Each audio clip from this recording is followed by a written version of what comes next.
দর্শক, এই মুহূর্তের নগর ভবন এলাকায় আছেন আমাদের সিনিয়র রিপোর্টার নিয়াজ মাকদুম, যুক্ত চিতার সঙ্গে। নিয়াজ, কর্মসূচির এখনকার অবস্থা সম্পর্কে জানাবেন, আর বক্তারা কি বলেছেন সে ব্যাপারেও জানাবেন। বিপাশা, এই মুহূর্তে আমি আছি নগর ভবনে। এই মাত্রই আজকের যে ব্লকেট কর্মসূচি, সেই কর্মসূচি শেষ হয়েছে।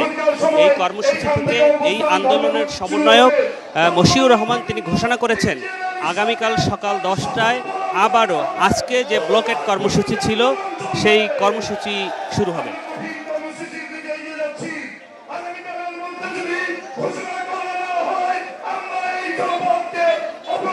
আপনারা দেখছেন যে কর্মসূচি শেষ হওয়ার পরে এখানকার যে আন্দোলনে যারা অংশ নিয়েছিল তারা তাদের গন্তব্য ফিরে যাচ্ছেন। আজকের এই আন্দোলনে একদম শেষ সময় সিটি কর্পোরেশনের নগর পরিবহনের যে ইউনিট, সেই ইউনিট এই আন্দোলনে অংশ নিয়েছে। আপনারা দেখছেন যে একদম শেষ সময় এই যে কর্মসূচি চলছে সেই কর্মসূচিতে লোকজন হাতে তালি দিয়ে তারা এখান থেকে চলে যাচ্ছে এই আজকের এই নগর ভবনের সামনে থেকে। আগামীকালকে তারা যদি সকাল 10টার মধ্যে ইঞ্জিনিয়ার ইশরাক হোসেনকে মেয়রের পদ বুঝিয়ে না দেন, তাহলে তারা কঠোর কর্মসূচি দেওয়ার জন্য প্রস্তুত রয়েছে এবং নতুন করে কর্মসূচি ঘোষণা করবেন।